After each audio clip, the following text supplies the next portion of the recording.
Well, we'll welcome guests, but we don't have any guests, so we'll move on to agenda changes. Anybody have anything that's not on the agenda they want to put up?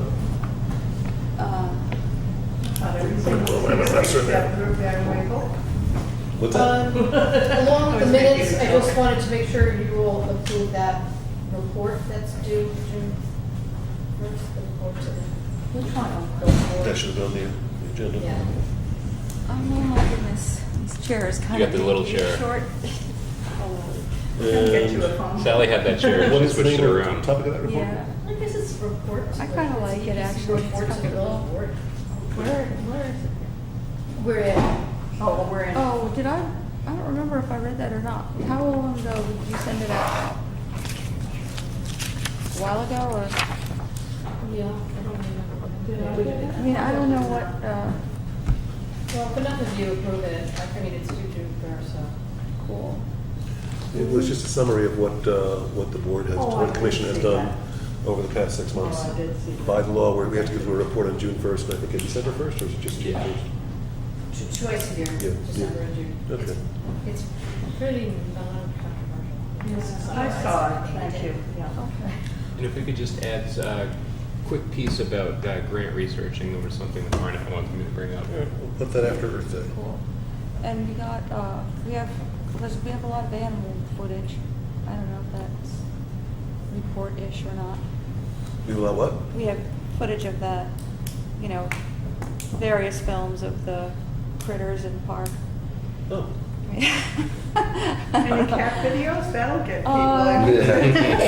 Well, no, I mean, there's videos of beaver eating carrot. I don't know. Sure. Kind of cute. Oh, I'd love that. Yeah, people are really into it. I know. All right. Well, I put the, let's just, we were talking about the report, let's talk about the report. Pretty much, yeah, it wasn't too controversial, just pretty much summarized what we had done over the past several months. I didn't see any problems or concerns or issues about sending that to the village board. Anybody have any oh my's or concerns in reading it? Look good. Okay, go for it. Okay, good. Consider it approved. Great. All right, we have 3 empty seats in commissioner seats. Jackie Northacker has expressed interest. Noah's expressed some interest.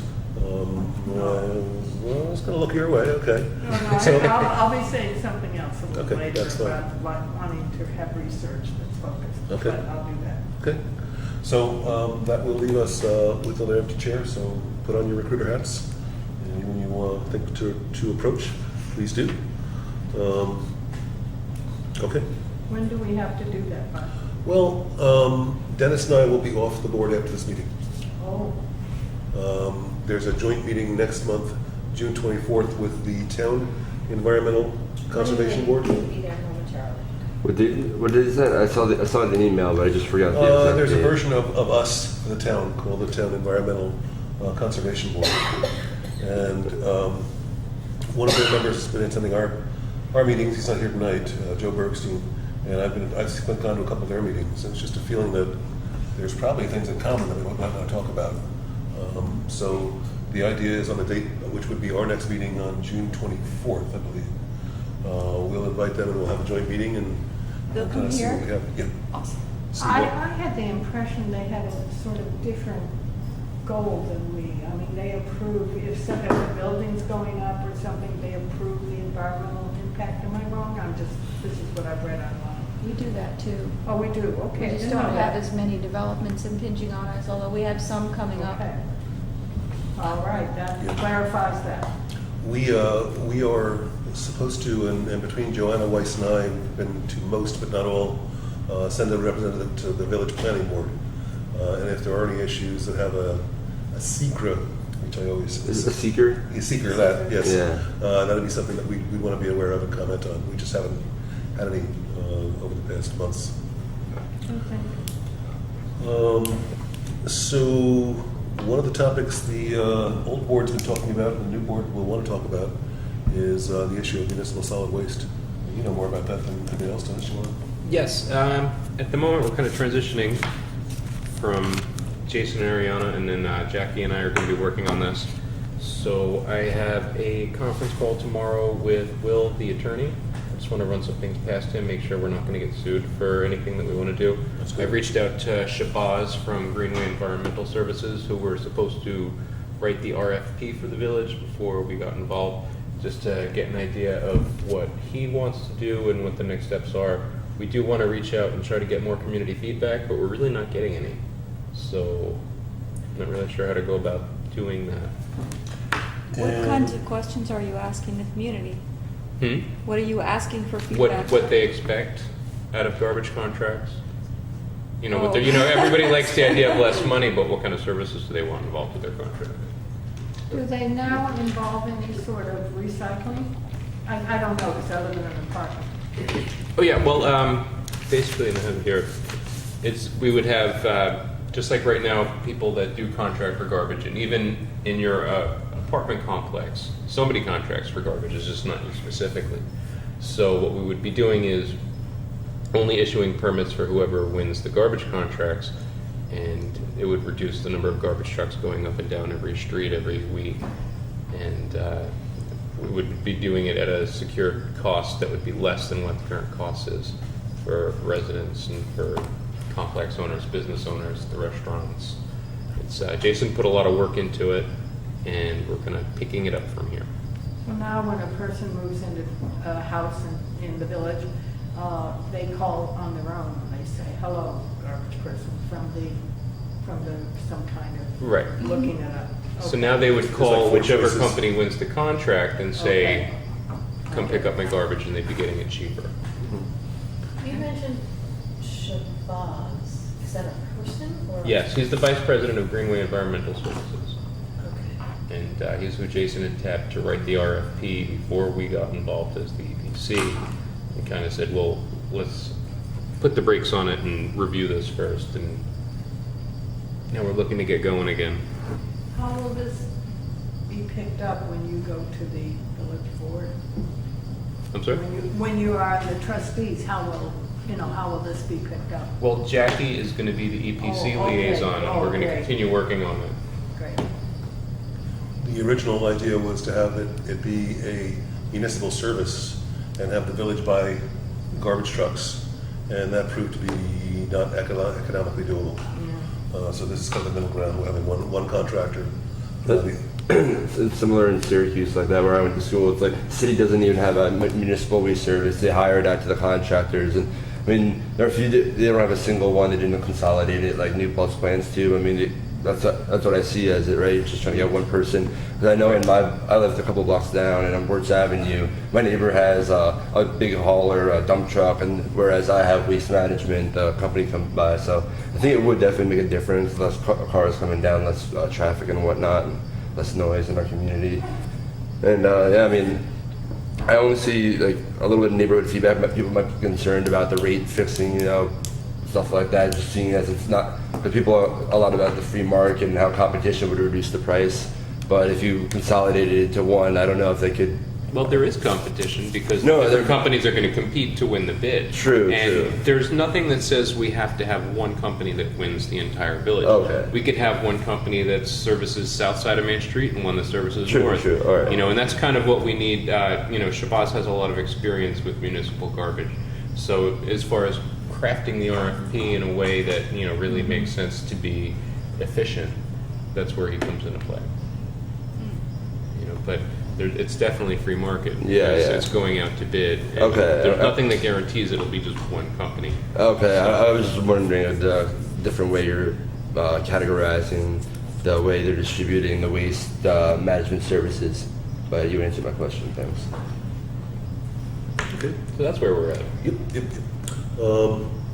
So I was part of the organization of the Future of the Wallkill event soon.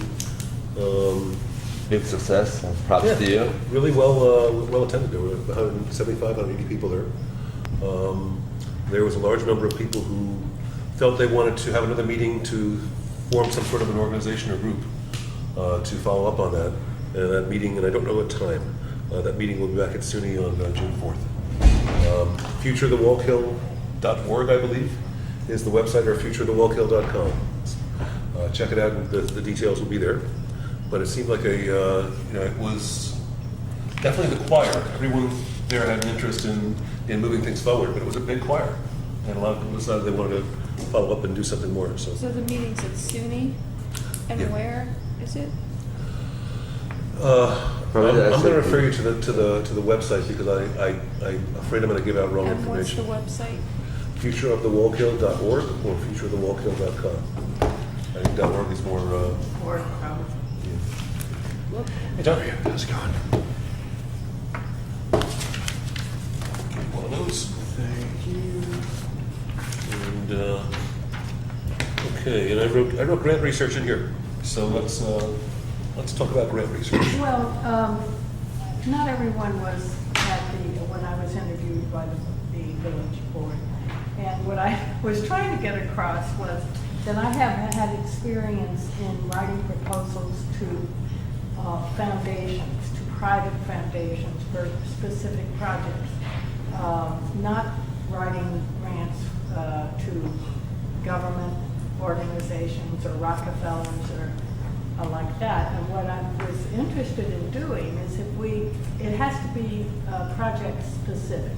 Like let's say somebody who's still on this decides that we're going to work on some particular thing about lighting or garbage or something that's specific. I would try and find a foundation that's interested in maybe giving $3,000. This is not big stuff, this is small stuff toward that kind of effort. So that's what I was trying to get across. And I think Mark Blauder, is that his name, the grant writer, really was wonderful. I saw him on the channel when he tried to explain that he is the one to write the big things, you know, and anybody who writes smaller things really ought to coordinate with him. I think I would like to, if I had a project I was working on, give him a call and say, do you know this foundation? Because I don't want to he probably knows everybody. I wouldn't want to step on his toes or in any way cause a difficulty for something he was doing. But basically he was saying the correct thing. He's doing the big stuff. He's doing the stuff for the core of our effort. And I'm more interested in working on specific projects that we come up with. I don't know if it's about beavers or whatever. There's probably an organization that would give a couple of thousand for beaver habitats. So that's the kind of thing. And I think I apparently didn't make it clear when I was here. So if that's useful, I want to do it. But it's that kind. It's more proposal writing to private foundations I'm interested in. Okay. And I think most of the stuff that Mark will be doing, the state grants, Big. but they all pretty much have the same deadline, right around June 15th to July 15th. So once that period's over, there's really nothing that you would be doing that would conflict with what he's doing. He made the point that in this round of grants that are due on June 15th, we're going after some really big ones that are Right. required of a consent order. And he was concerned if we added in 3 or 4 or 5 smaller ones at the same time, with the same deadline, it might allow the state examiners to say, okay, let's give them these 4 or 5 small ones and not the big ones. That's right. So he was discouraging about Well, doing anything for that's June not 15th. something I was interested in anyway, but my own personal feeling, having done this before, is that even though he's through basically for a while on the 15th of June, I still would like to call him and say, when I have a project, I'm thinking of this and that, what are your thoughts on that? Because he knows this area, he knows all these people, no doubt. I would encourage that. I think after June 15th, he'll have time You'll to take have those time. calls. Yes. Okay, good. I just wanted to clarify. Can you identify who you're talking about, Mark? Mark Blauer, B-L-A-U-E-R. He's the village grant writer. Okay. Isn't there a D in there, Blauer? No? DLA. Listen to that. I have his card over here Okay, if you want to double check. good enough. Just on the grant stuff, let me also mention, I didn't put it on the agenda for some strange reason, but both the town and the village are now rated as MS4 communities, which means stormwater runoff is a concern. And we're new to this, and the professionals will help us through. But my understanding is the first couple of steps are to do things like do plantings, to provide natural buffers in places where there's stormwater, and to do things like rain gardens, to do environmentally smart things that do not involve really expensive projects, but to just start attacking this issue in a practical and environmentally sensitive way. The two examples I've heard this discussion at the town Environmental Conservation Board.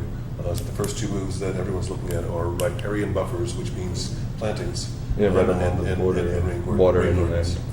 And if we focus on that over the course of next year, we should not be getting into any trouble with the authorities. Of course, it's much more involved than that, but we're looking at the first year and what's required for that. In other words, you have to demonstrate some kind of movement towards Yep. compliance, and then you're. Yep. And once we hit next year, we'll have to have some other additional movement toward compliance in the following year, et cetera, et cetera.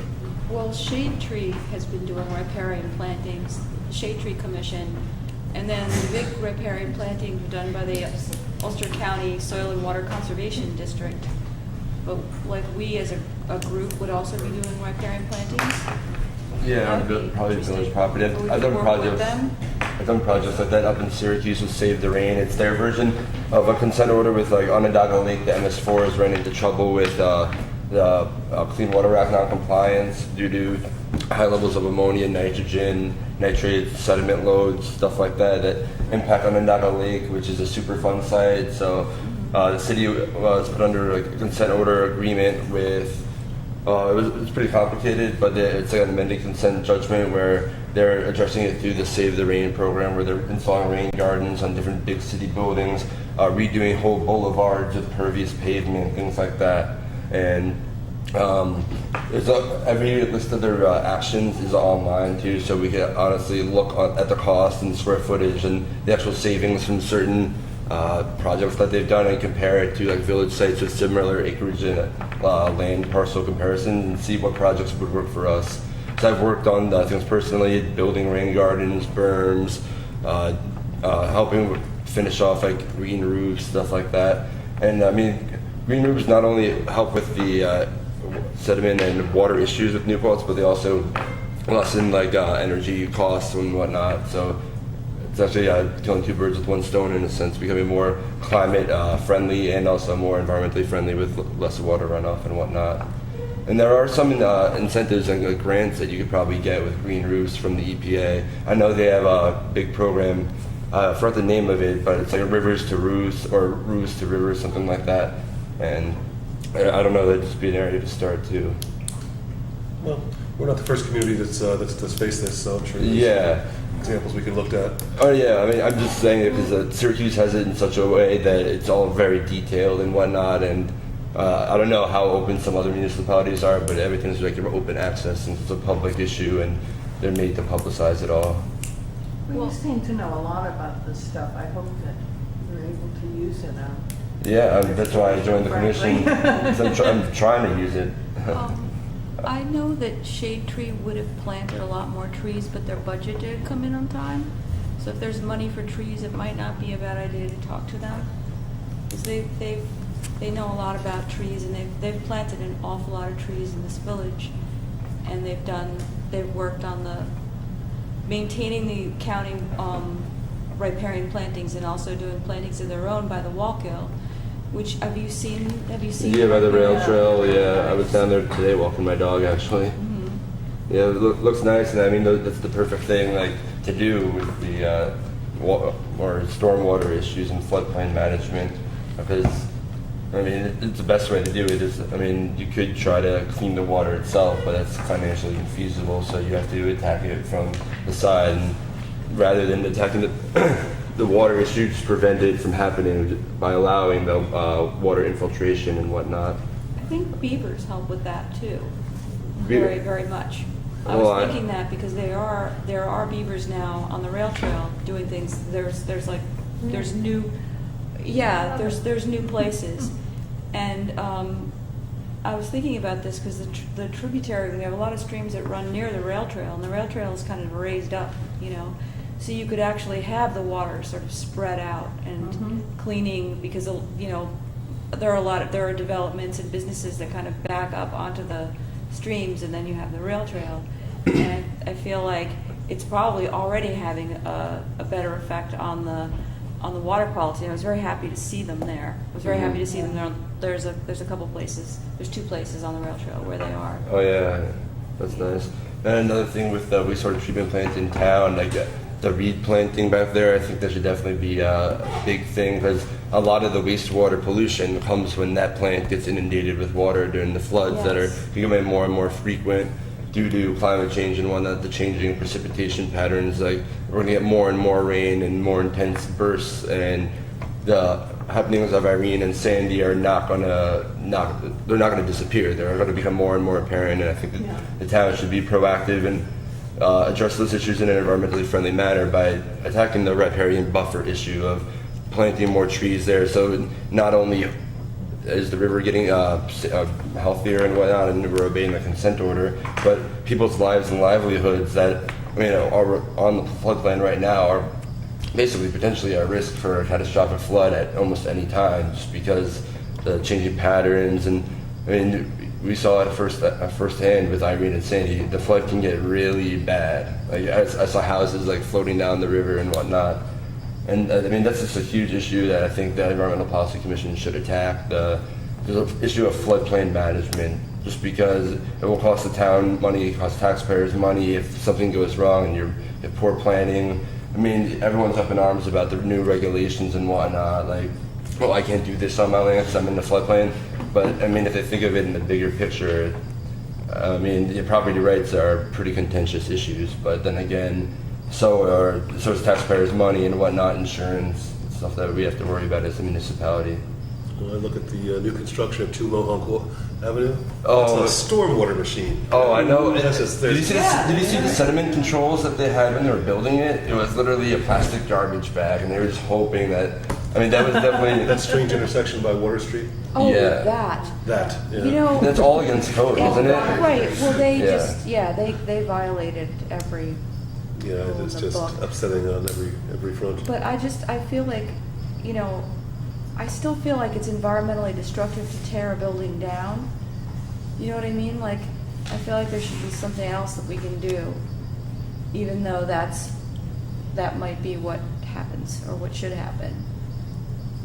Since they broke the law in building those buildings, but it still just seems so, it just seems more destructive to tear the building down, but who knows, maybe in the long run that is a better thing to do? Yeah, I don't think the know. damage has been done. Yeah. Right. You know, So it's, well, yeah, but it creates a lot of pollution to tear a building down. But at the same time, I mean, it's worse than how it is right now, just because there's no pervious pavement, and it's at such a gradient. All that water just goes straight into the storm drain, into the river. yeah, sorry to bring it up. It is what it is. I mean, that's why you have environmental policy commissions like this, so it doesn't happen again. Maybe if we did see the planning documents and whatnot and got a hold of it earlier, it could have made more of an uproar and whatnot. But We didn't. The commission never, we were never consulted on that one at all. I think that was through before we existed. We existed as of last May. Yeah, but even before that, I mean, I think they definitely, I mean, one of the things is, you know, you can ask for whatever you want. The planning board can make all kinds of restrictions on what someone does, and then they can just go ahead and ignore that. And I've seen that happen over and over again, where there's no compliance to what it is you've asked them to do in terms of the buffers and the storm water and the plantings and everything else. They'll agree to it on the map, but then when the construction Yeah. goes in, they won't even let you on the site. Yeah, well, So- we've been through a bunch of people in the planning and building department too over the past couple of years. That hasn't helped. Yeah. Are they the people that would enforce Yeah. rules? Yeah. Mhm. They will if they know that, well, you have to, if you're interested in that, I have lots of documents related to that from Oh, um, sounds like real big. well, trouble. no, it's not that. I have a bunch of the last big construction project we had in the village, they violated the terms they were supposed, that they had agreed to with the DEC several times. And it's, you know, you have to make a lot of noise or nothing happens, they just keep doing it. All right, moving on. We had spoken to Riverkeeper about the possibility of the EPC doing testing on Tributary 13. And there's actually, we would be welcome as individuals if we want to get training on how to do the testing. Riverkeeper is looking for additional funding to actually support doing testing of the tributary. That's one of the small grants that we're looking at. So as of the moment, if we were to take jars of water from Tributary 13, they don't have the funds to do the testing of those additional sites. That was something that we met, I say we, the mayor-elect, myself, Dennis, and the grant writer met last week to try and talk about whether there were any projects or other grants we'd go after, and that was one of the ones that they're going to try and find some money for to do the testing for Trip 13. But it would be a village board issue because the village would need to fund it or get a grant to fund it. Right now we can't do it. Riverkeeper can't afford it. All right, it's time for some maps. You went by Earth Day? Oh, did I? Thank you. The Earth Day, thank you. The Earth Day event down at Huguenot Street at the church was very nice. It was a fair amount of traffic at the booth. It was a beautiful day. I'm curious if anyone knows where the leftover bags I and was posters just went. going to bring that up. I brought home the extra bags. Okay. What are we going to do with them? Well, I think that's something we should decide. I also got, go ahead. Just save them for the next Earth Day. Or a next event like that. Were there any more bags other than that half a box that I had? Well, let me bring that up. I checked in about a week and a half ago there were 3 businesses that got the bags to distribute to other businesses. They were New Baby, New Paltz, Convenient Deli, and Lagusta's Chocolates. And I checked in with Lagusta and with Kathy from Convenient, and in both cases, not a single business owner came to collect bags. And so a week and a half ago, they both had the full boxes of bags that we had sorted so carefully into lots of 15. Good on the village and good on us for providing those bags. They haven't made it out into the general population as we had hoped. It was my intention, and I just haven't done it yet, to grab 50 and distribute them to the businesses who had asked for bags and had shown some interest. Just haven't done that yet, but I just want to report out that you've got the half box at your house, and there's the businesses I said we could start to distribute them to your customers if that's what you want to do. I mean, that's what they're for. I spoke with one of the vendors in town, one of the businesses there, and he had reported not seeing many people coming into his business with bags. And so it's one of the things that I've been thinking about, concerned with, in terms of now we have the regulation and now what? How do we go further with that? Do we have time? It's not on the agenda, but this was a bag that was presented to me by one of the businesses in town, and they advertise that they are compliant with plastic bag bans, and they offer this as an alternative to businesses to distribute. They call it a reusable bag. To my mind, it's a very thick single-use plastic bag that's inconveniently shaped so as not to fit in garbage cans. So to my mind, it's a pretty poor product. Is that post-consumer plastic? I would hope. I don't know the exact specs. I have a link for it. It complies in terms of its thickness to constitute being called a reusable bag. Anyway, this is something that a vendor had expressed interest in procuring and wanted to know if it did in fact comply with the restrictions. So it was kind of a red flag to me that we have a deficit in understanding and a deficit in perhaps getting the word or the mission or the intent of the law out. This person had also expressed dissatisfaction with using paper bags as an alternative with their storage and different issues presented by using paper bags.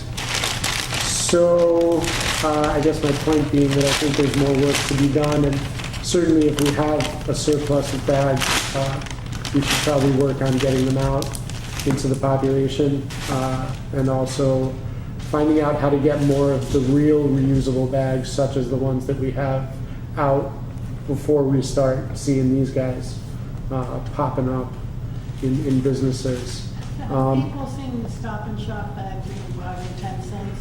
They're very good. Yeah, my mom Yeah. loves those. Yeah. Similar to that. But well constructed, you couldn't carry anything in this. Yeah. You know, it's terrible. Yeah. But those that have a depth to them, and they have, you can put them over your shoulder. The handles are Really good. larger. Yeah. So, yeah, just something I wanted to kind of present. I mean, we should probably take a look at that and figure out where it fits within whether or not it complies with the law. And also it points to larger issues, I think, that should be addressed.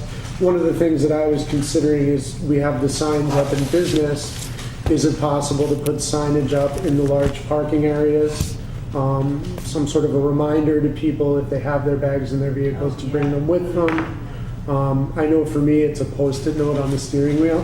That's what I've resorted to. Don't forget your bags. But it may warrant further investigation. You know, we talk about new causes for 2015, and I feel that I'm not exactly ready to abandon this one, and that there may certainly be more work to be done. So, just Here's a little idea off the cuff. Like when the taxpayers get their tax bills sent out to them, maybe the village could put a little flyer in saying, "Oh, and we're trying to promote this plastic bag ban, and your behavior actually makes a difference, because obviously everyone has to buy in and actually bring the bags back and not use plastic bags or reuse bags, whatever they choose." But I think that's an efficient way to get out. I mean, it's not that costly. I mean, yeah, the stationery will cost some money and postage, but at the same time, I think that's a great way to spread awareness to people and businesses in town, because businesses are taxpayers, and that's a good way to get people aware too, just the general public, not only the business side of things.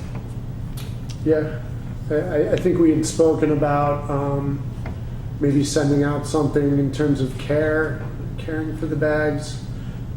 Or that send out a may- sample bag to every household. I mean, yeah, the upfront cost might be tough. We might have to find a way to get money, or I don't know, but it's a good way to get people to buy in if you give them a bag and a sample of it, and at least show them like how to use it, or like, I mean, obviously it's not difficult to use, but like what it's made out of, and I don't know, just informing, getting the word out there, I think is the biggest thing. Because yeah, people know about the ban, but alternatives to the ban and different types of bags, like people are just probably don't know. No. They think there's definitely an educational opportunity to get word out there as far as the differences between the bags, between the bags that are made from, you know, plastic and the bags that are cotton. You know, the different levels of bags, getting the Yeah. information out there. Because even at the Earth Day event, when we had those little flyers about the care for the bags, not too many people, they were like, yeah, you know, I wash it or I wipe it down. Like, everyone pretty much knew how to take care of the bags for the Right. most part. But I don't think everyone understands the differences between the bags, between a cotton bag or the 10-cent bags that are at Stop and Shop. You know, Or and the different impact that they levels of have. reusable, what constitutes something that is Right. Yeah. truly recyclable versus hypothetically recyclable versus reusable and reusable. And, These are interesting in that they're made from stone. I'm curious to see whether Yeah. there's any petroleum Yeah. products in there. Yeah, I have the specs. I'll send them out. I'll send the link that I got. What's the name of that bag, by the way? Restaurantbags.com. Yeah, it's Interesting. Their marketing is solely to comply with laws of the type that we have. So, you know, wherever you create a market, somebody seeks to fill the void. So if there is a surplus of reusable bags, perhaps it might be a good idea for us to take a tally of how many, and then perhaps make the people who have availed themselves of them aware of the fact that there are more, and then maybe just go direct to the user instead of through the purveyor. And I mean, we could brainstorm how best to do that. Yeah. The businesses had their opportunity to pick them up, That's and they what I'm- didn't. that's what I'm You know, and saying. Earth Day was a great opportunity to get the bags out because it was mostly locals. Exactly. And it totally fit the theme. You know, and I think that's the biggest challenge is how can we give them out and make sure they're going to village residents. I think about events like St. Joseph's Festa. Yeah. I mean, that's a village Right. event if ever there was one, and you know, I'm sure they would all love free bags. Right. You know what I mean? And it's more of a direct to the user type of a situation, and them going into a business not knowing that they needed a bag, and then having to have some employee of the business make them aware of the law and give them the bag and hope that they use it. I don't know. I'm just thinking maybe there's other things we could do. So. Yeah. Um, I mean, between the articles in the newspaper and they've been online and is educating people that the law exists, I think we're probably past that Past at this that. point. But, you know, we need to get the bags out there for people and Mhm. educate them on which bags to procure for themselves in the future. I'm on vacation for 2 weeks this weekend, so realistic expectation of me doing a lot to collect those bags and distribute them. Yeah. I don't know what's going to happen. I'm happy to do it. I just have to know. Yeah, we'll just email It and was find out where they well, are. That's the And, new baby, new Paltz in Delhi. and that's the entire stock minus the 50 that you have. Well, we did give a bunch to the churches and the schools, but yeah, as far as the bags for business, Okay. yeah. All right. And do we know if the ones we gave to the churches were distributed, or maybe we could They just? seem, yeah, they all seem pretty receptive. So Yeah, yeah. I would guess so, but no, that's Well, what. some of them are being distributed in the fall when we have those lunches, you know, on Fridays. We're hoping for that. Okay. And only a few things during the summer, obviously. Okay. Good. All right. So, yeah, I'll send out an email and I'll get the vendor information for this out. I would like to talk more about this because it wasn't urgent, but it seemed like this individual was looking for alternatives to paper bags. So, I mean, Well, and I think at the point, right before the ban went into place, this commission had done a bunch of research, and we had actually sent links. If you want soy-based reusable bags, here's a vendor. If you want bulk paper bags, here's a way to do it. I think we had done some of that. We can do some more. yeah, you're right. We have done a lot of due diligence on this part, but it's the level of engagement that one might want to. You don't want to say who the vendor is, but what sort of product does that? Food. Fruit? Food, they're a Food. food purveyor in Well, the that's a village. lousy.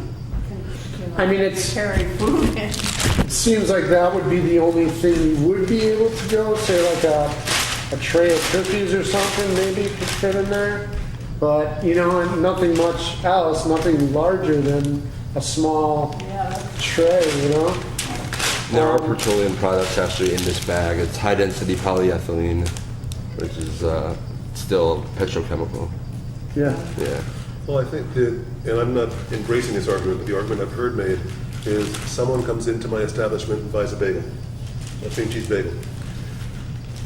The paper bag costs 22 cents and the bagel costs 75 cents. I can't be giving away 22 cents for a 75-cent purchase, where the plastic bags are really cheap, and I don't care about that.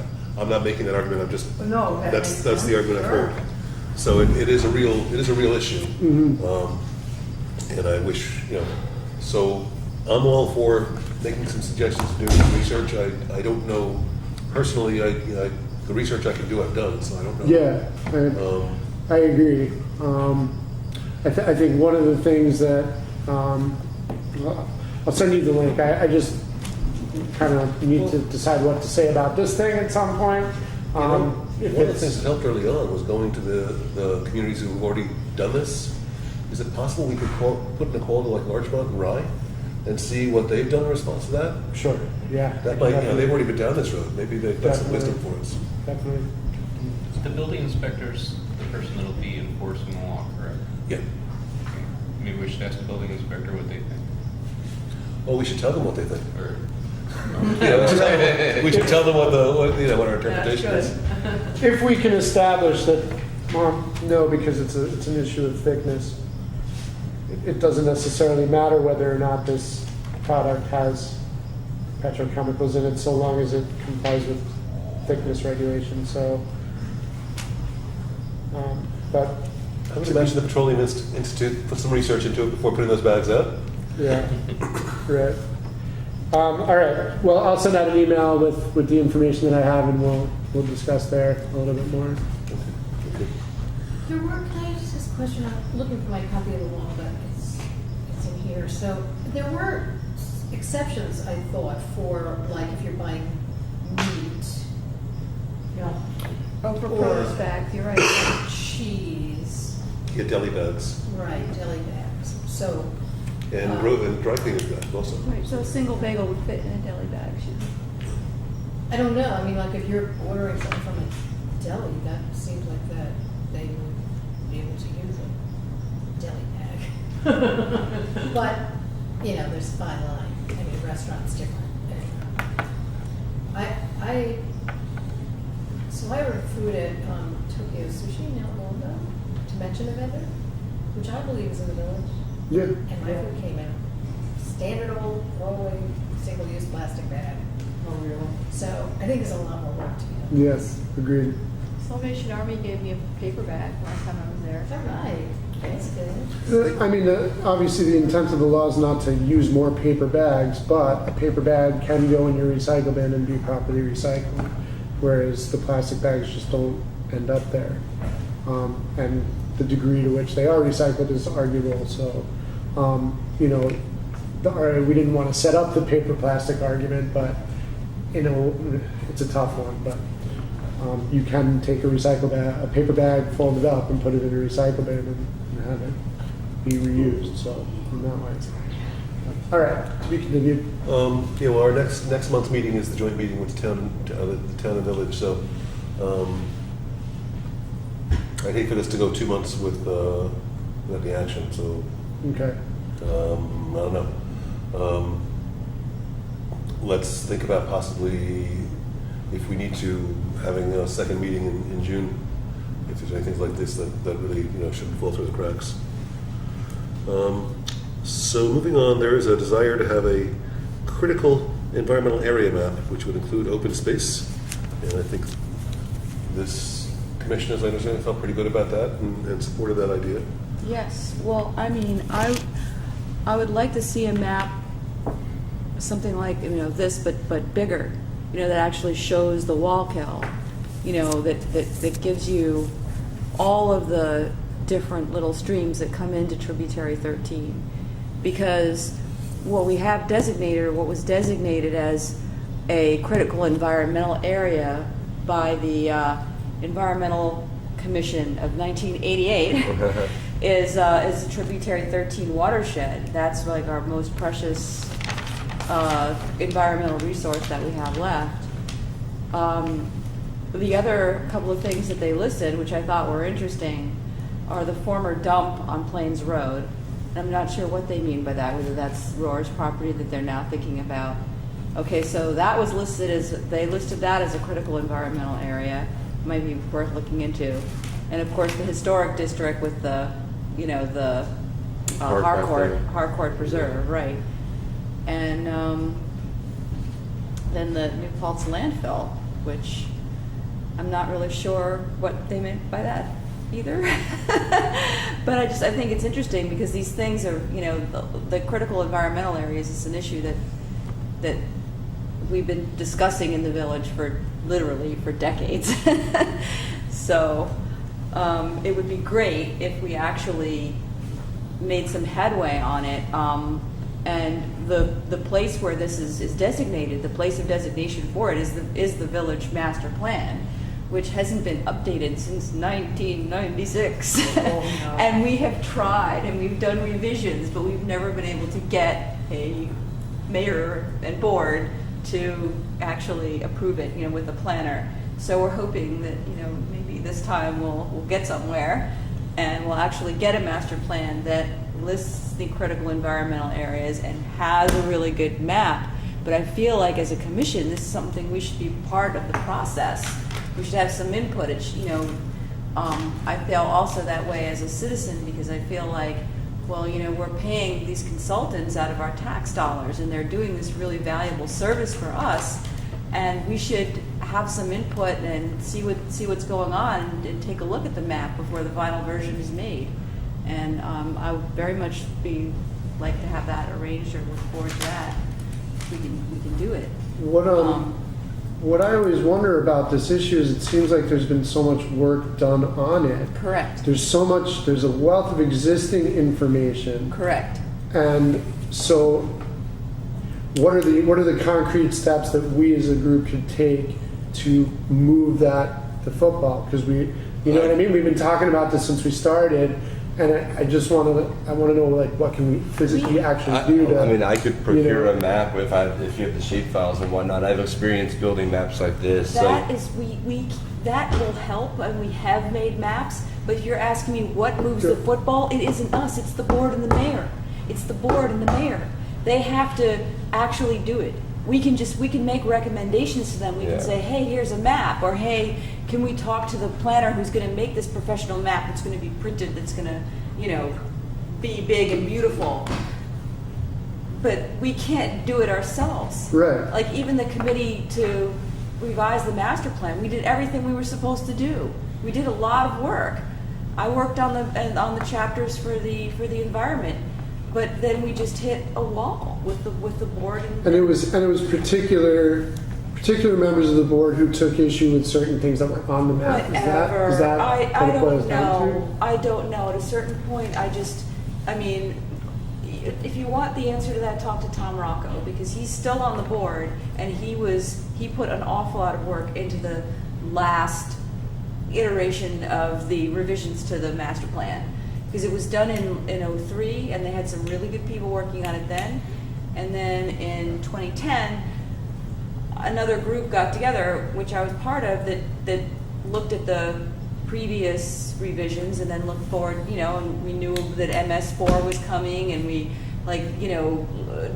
did a lot of research and a lot of work. And it has to be moved forward. If you want that, the chapters for the environment, if you want to look them over as a commission, that would be great too. But yeah, we have the work. Well, you're saying it's a political issue, that unless those people like the mayor and so on want to work on this, nothing's going to happen. Is that what you're saying? Right. Well, so But how can we deal with that? Well, we deal with that by getting new people on the board, which is what we've done. So now we have, maybe we have a good shot at it this time. Well, maybe him doing up a map that isn't the final map, but that we Oh, yeah, go no, to it the would board help. with it and say, we're going to go with this unless you do something I mean, else. no. and then we could ask them to examine like a parcel map and identify which ones are controversial, and then we can get into a debate or a discussion about why certain ones are controversial. Maybe someone owns it and wants to put development on there, or it's in the floodplain, or it's near wetlands, and there's the new Paltz wetlands laws and whatnot. So I think having an open dialogue with this commission and the board is key to pushing this finally over the hump. As I've heard, it's been a tenuous process. So I think if we inject new life into this with new people on the board, especially communicating our desire for designating these critical environmental areas, would be more open to or have a more open dialogue between the commission and the board, and with the overall goal of letting these areas actually become recognized by the village as critical environment areas that need special consideration. I think the designation with the critical environmental areas, if I'm not mistaken, just requires like a long form seeker for different projects, or, yeah, all right. Yeah, that would be great. There, as I understand it, the village and the town are trying to work together to develop a joint master plan, which is a big, it sounds like long process. I think getting a version of this that we feel good about and asking the village board to pass this as a standalone, it can be included in the master plan later, but I don't think tying this to the master plan would probably take years to see it happen. Okay, So- well, sure, I'd love to see a map. I think that it'll help us immensely if we have a really good map, you know, that shows clearly shows where the watershed is.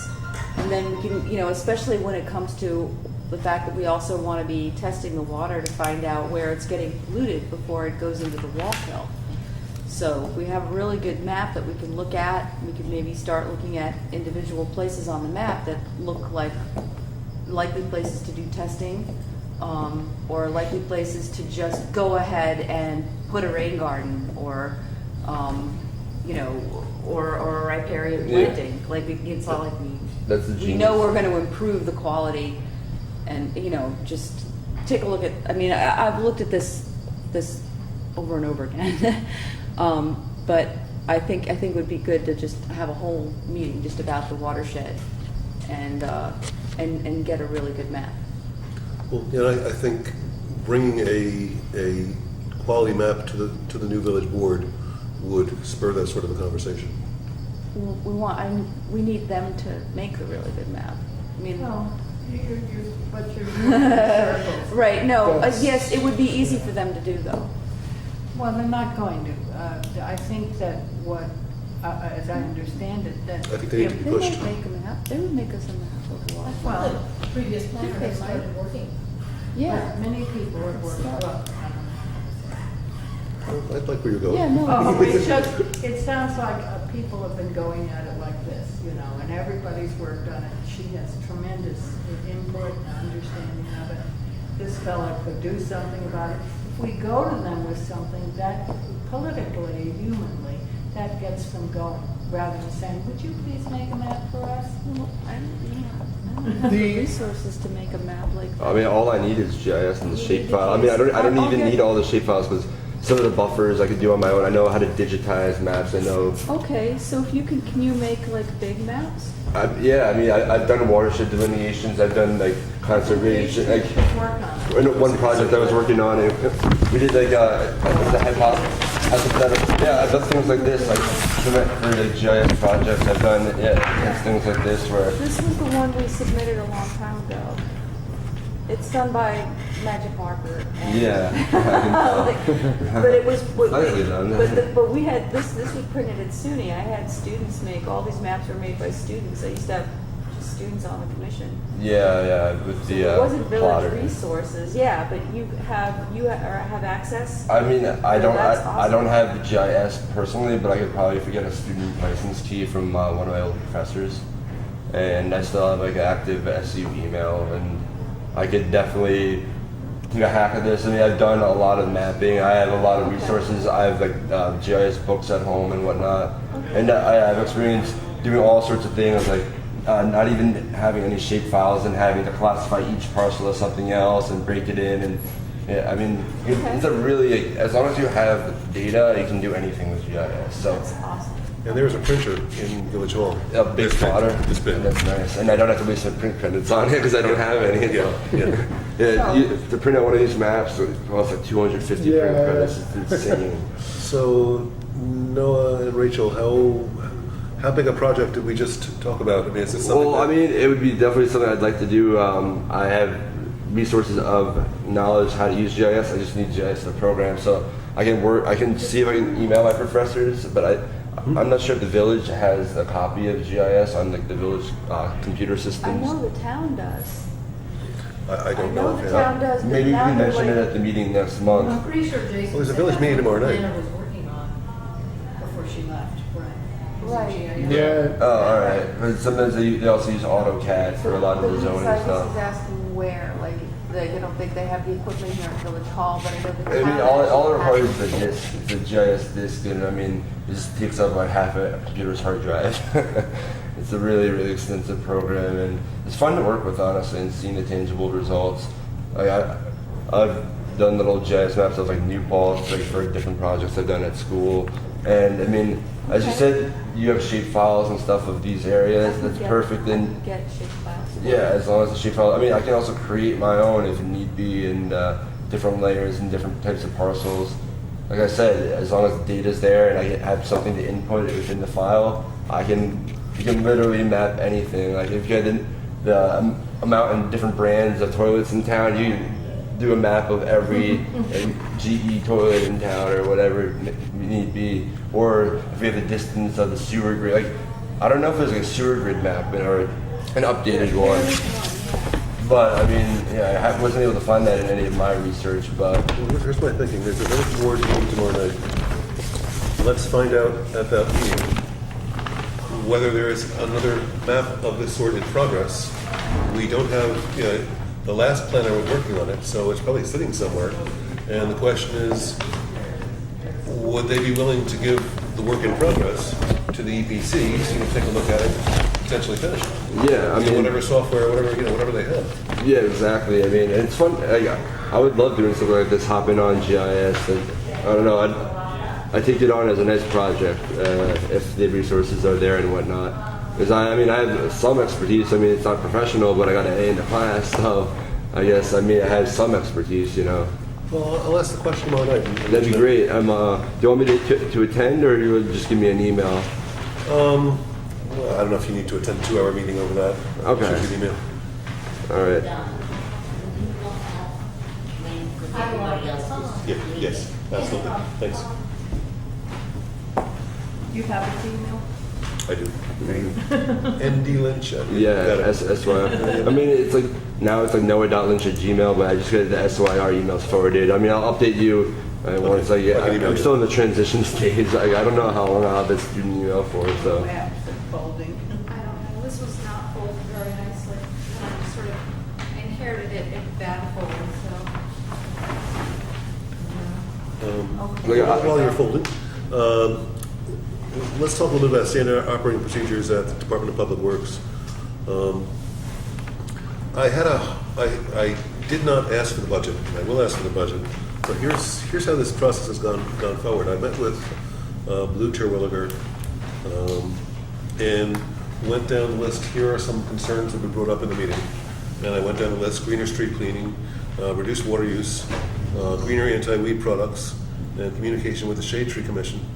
And his response in each case was, well, what examples? What are we doing about street cleaning that isn't green? And what are the concerns? And where are we wasting water? What are the concerns? What are you worried about us doing? Well, if you let us know, we'll take a look at it. And I just didn't personally know what the concerns were. So for me to come back to him and ask for his budget, I kind of felt would be a little, Well, how else can you know if you don't know how much water someone's using? How else can you know whether they're using too much? I mean, I don't know. That wasn't one of the things I thought of, but I'm just curious. Like, he's asking, well, what are we doing wrong? But I mean, they might be watering we don't know what lawns they're for doing too long, right. stuff like that. You didn't ask him why they put asphalt for sidewalks, I guess. well, this is stuff that I just wasn't, I'm not quite sure okay. what the concerns are well enough to. Oh, okay. And when he asked me what are the specific concerns, I don't know. Oh, So that was, bad on me for Well, not. it's not like he said we use X weed killer or something. I mean, he was not very. Well, no, we try and be as progressive as possible. We don't use any Oh, he banned said that. pesticides. We Okay. use green All right. products. We think we're being environmentally conscious. Oh, If we're okay. not, let us know. But what are your I specific see. examples? I Yeah, I see, have yeah. no idea. Like with the street cleaning, I'm really curious about that. I'd like to learn more about how they actually. It seems to me like you have this incredibly slow-moving, loud, exhaust-emitting truck, and then in the end, you kind of get like a little piles of dirt on the edge, so that it's dirty for if you ride a bicycle and you end up having to ride through all the dirt. So, I mean, I don't know. Is I was there just curious. does the DPW, does it have a board or something? The village board manages it. Oh, okay. No. I mean, here's like other things like with DPW. I mean, issue with the river that connects to it and river pollution is salting the roads. I mean, that's a huge issue in the winter, and I mean, salt pollution and that changes the whole water chemistry in the river. It limits biodiversity, limits the success of riparian habitats because the sediment and water flow coming in is bringing too much either chloride or sodium, whatever it may be, and that decreases the biological value. And it's I mean, it's like a underrated issue, but it still impacts pollution and whatnot. Just like a little concern I had. I mean, I know up in Syracuse they're trying to deal with that. They're trying to do less salting, they're trying to use less chloride and try to find alternatives for that. Just because they're under a consent order and they have to deal with sediment pollution and different water chemistry issues that have resulted from not just street cleaning in particular, but just municipal activities. In the Finger Lakes and other lake areas, it's a huge issue. Mhm. George, where my mom lives in Canandaigua, anywhere where you have water that could be impacted by the runoff. I'm wondering if, like you said, what are we doing wrong? Do we want to go dig around looking for something that they're doing wrong? And by that I mean, would we audit the cleaning, not audit, but would we ask them what cleaning products they're using? Look into whether or not those products are actually green. Do we want to look at, whatever records we can look at in regards to water use? I think it's the kind of thing of, I'm hesitant to want to play gotcha with people who are clearly, trying to do the right thing. But, we could always take a look if it's something that we find to be an area of concern. I'd be very interested in hearing what alternatives to salting there are. I don't know anything about it, the alternatives really, but it's a kind of thing. It's like if you go looking around, you very well might find something that can be done better, but I don't know that. Well, that's not going to make us very popular. Right. No, it doesn't. Our But- houses won't be salted. We'll be stuck there. Big ice patch in front of My your thought house. would be maybe one of the new people on this commission would take this as a project. Somebody who has a great personality, like you have, and could go there and say, I didn't do very well. and could go there and say, how can we work with you? What are your thoughts about how we We want to can? do some research first on what are green ways of running Right. DPW, and then go to them. Maybe they're already doing. Right. If That's we had probably. the Yeah. budget, you would know because you'd see whether there was, Well, roundup that's a or gotcha. whatever. Not really. I don't think so at all. I feel like, it's like public information. That's what we're spending the money on. I mean, I'm then sure you can Yeah, well, find you that. look at I'm sure it, you can find if that you looked at it, you would just say, information. it's not like we're like prying into someone's personal budget or something like that. It's just like, okay, well, what are they spending the money on? Are they spending Yeah, it I on mean- a lot of salt? Are they spending it on Roundup? Are they spending it on, a lot of diesel fuel? I don't know. But how would you know unless you looked at it? It's Yeah, not like that- we're accusing anybody of anything. I've worked on projects like that. Actually, at a suburb in Syracuse called Fayetteville. I was part of a student commission kind of where we helped form a climate action plan and a greenhouse gas audit of every municipal service. We looked at we counted we got information about how many light bulbs are in each building and how each department used energy, how many vehicle miles traveled the plows do yearly, and it's a lot of data, and you have to have an open and working community. But these climate action plans, you get the emissions, and it's more geared to climate action, so it's minimizing greenhouse gas emissions. But at the same time, the same approach and auditing would work in the sense of reducing not so green practices, maybe not for emissions reductions, but just like greener practices and more sustainable practices overall. I know one thing that probably costs the town a significant amount of money is the labor and fuel costs for mowing lawns, stuff like that. I mean, maybe letting the grass grow, it's kind of better ecologically, and it also stops runoff, stuff like that, letting the grass grow, whereas cutting the grass, basically wastes fuel, increases emissions, and costs the town money in the form of human labor. So, it's something to look into. Things like that. It's possible they've already done some of that work themselves. Yeah, definitely. Also, it's possible that they might have some kind of information related to, looking into their own practices. I was speaking with Mayor West during the Wallkill River thing last month, and I brought up the idea of the climate action plan as part of the EPC, or me joining the EPC. And I mean, he said that it had actually been under the works a little bit, but it proved to be too complex and too complicated to get all the information necessary to do the greenhouse gas audit and then formulate it into the climate action plan using this Kappa software, which is climate action planning something. Right, they got the software twice. No.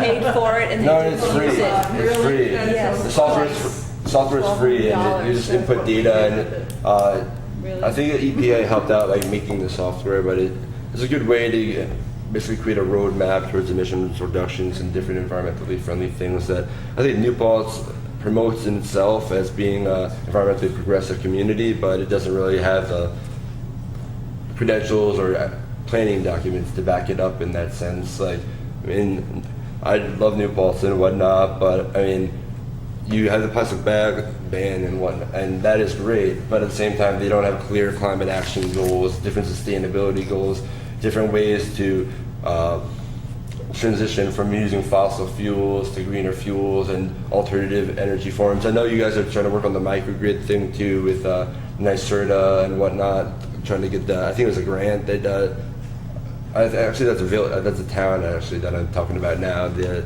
microgrid proposal. I don't know, Zimet was working on that last time I heard, and I don't know, just something to work on for the town and maybe incorporate it into some different planning documents to give it more luster and bolster its credentials. Well, let me throw this out. How about if I draft a letter to kind of DPW? I'll run it by you before sending it, and because I don't want to be I don't want to be fishing. Confrontational. Yeah. I don't want to be fishing. Right. I would like them to say, okay, well, here are some of the things we talked about that we don't know what's going on. The salting, the Roundup, and some of the examples.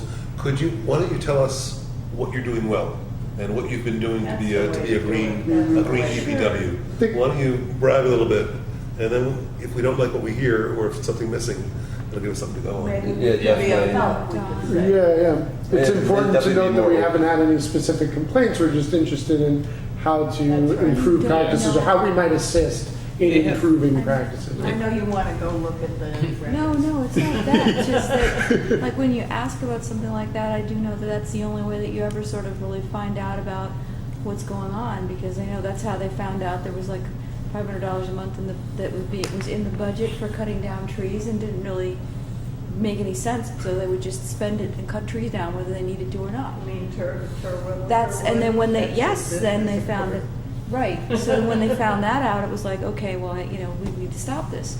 But if no one had looked into it and said, hey, what's this $500 a month going to?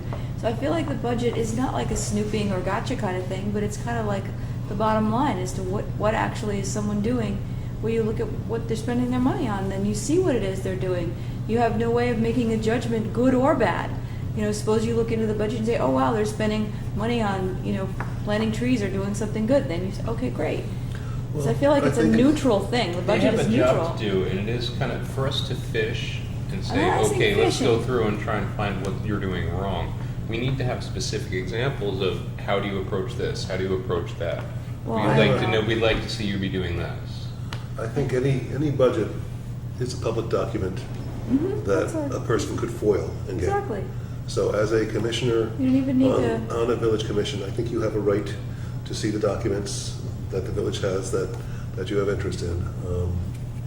I think that's your right. So let me put in a request to the village clerk I to think get- it's neutral. I don't think that this is a gotcha or anything like that. It's a totally neutral thing. A budget is a budget. A dollar sign is a dollar Are you sign. still going to write that letter? I would say let's do both. Let's do Yeah, both. all right. Can I just add a point? I know I'm not on this commission, but Yeah, I sure. think it's You're at the really, table. I think it's really important for you to make a distinction between the village board, who's responsible for the budget, Mhm. and the DPW, whose employees who are following, what they've been Yeah. given to do. So I don't feel like the DPW is as responsible as the village board. For sure.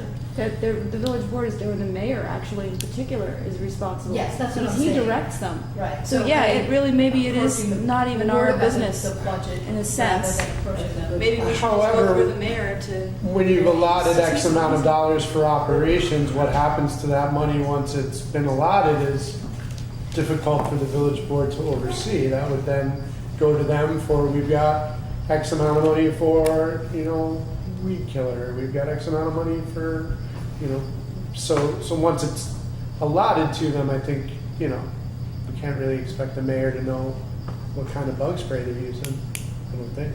I would expect. I think by looking at it too, you look at areas where we both can win, say reduce the use of pesticides. The village saves money by not buying the pesticides, and also save environmental issues by not having the pesticide go into our watershed and cause pollution. Yeah, we did that actually before.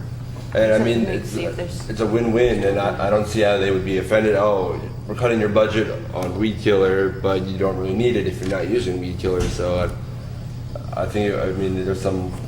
If we come in with open arms and not we're not pointing any fingers or anything, I think they'll be amicable to letting us just take a look and see where we can improve their practices. I think a request to the village clerk for the DPW budget, the DPW would need to be involved in that. That's And a right. letter to the DPW, what would be the Yeah, it's not, it's two-track not solution. personal. Social media with Joanna moving on and her, I think we did, but I think Joanna and Dan were gonna maintain that kind of stuff. Is if I there, recall correctly. I never looked. it's, Do we have I a Facebook page? No, No, the yeah. conclusion that we came to was that if there was anything that we needed a Facebook page for, we could have it sent through the village Facebook page, because we'd have a wider reach and we wouldn't have to monitor it. Okay, thank you for that. So, All right. yeah, unless somebody wants to be in charge of watching Facebook. Well, that was the issue. No one did want to be in charge of watching Facebook. Now that your Facebook day is over, now that. The day after the election. In and out, in and out. Yep. Andrea had forwarded minutes for us to review. What months were those, Andrea? Oh, they were March and April. Okay. Oh, I looked for them online, but they're not there because they're not approved yet. That's correct. Okay, Well, let's take care of that. I approve them. All in favor of approving the minutes? Didn't see him, but Any opposed? Yeah. Okay, the minutes are approved. Okay. And next item is new causes for 2015 and new members. I guess that kind of comes to the new members once they're seated. So why don't we leave that on the Well, can agenda? we just Yeah, please. bring up a couple of things? One is the whole bus depot thing. Just at least to have it on the minutes. That is, I think, a big ecological issue. Hmm. And I think that we need to have discussions in the future. I don't know how this works. Who's going to be our new chair and who's going to do the next agenda and stuff, but at least it will be in the minutes that this Who's is. running our Well, joint meeting on the 24th? Jason had, when he formed this, he had appointed me chair. But if you look at the law that formed the commission votes among itself who they want to be the chair. So I think that's the way it should be. Yeah. But we're glad we had you. Well, I will definitely be attending and helping to write the agenda for the joint meeting in June with the town. But I think for the July EPC meeting, you probably will need to figure out who should be the chair. So The other issue I wanted to bring up is that I've been working on putting together a list of every place you can recycle things. You may think you know where to recycle everything, but for instance, my brother couldn't figure out where to take fluorescent bulbs and who would take them and if you had to pay for them and stuff. So I started putting together a list, and this will be in the next group, but it's possible that we can put it online, maybe on Facebook, and have it be crowdsourced in the sense that people could correct it. like Wikipedia. Do a Yeah, Google like Doc that. or something too. And, pardon me? A Google Doc or something that people could. Yeah, I've been to almost all these places, and have written up about the Salvation Army and Center and Goodwill and all the Lowe's. But it's pretty, and Gardner, by the way, does electronics, which is closer, I think, than Kingston. But anyways, I think that's a project that would be interesting for us to do, and I'll bring up in the Well, that sounds great. That would be a good thing for an EPC Facebook page if we had one. That'd be. What's but- that? No, I said it would be a good thing for an EPC Facebook page, but we don't have one. So, but No. we'll find another way to do The it. village Facebook page will have a wider reach. Yeah, exactly. We actually could have a Facebook page, but then you have the issues if it changes things. Yeah, we. And so slippery slope. it needs to be monitored in some fashion, which we can work out in the new season. Well, It's mentioned. with our late start this evening, it's 9:30, so thank you all Oh my for God. being here so late. And for, I guess this is the last meeting of the current configuration of the Environmental Policy Commission. And it has been an amazing year. It's been a real pleasure. It's Oh, who's since leaving? You are leaving, he's leaving. You're not leaving. No. I'm arriving. And you're not leaving. Good. For some of us. So, We'll carry on. Do you have everybody's email that's here now? Okay. And I'll ask Julie. I forwarded her the email, but she's definitely interested in researching, being a Excellent. researcher. well, she just needs to send a note to the village clerk, and then they'll interview and appoint her. Yeah. Well, how about a round of applause for you guys? For all you guys? Very good. Thank you all. And with that, meeting adjourned. So, do you have my contact? No, I.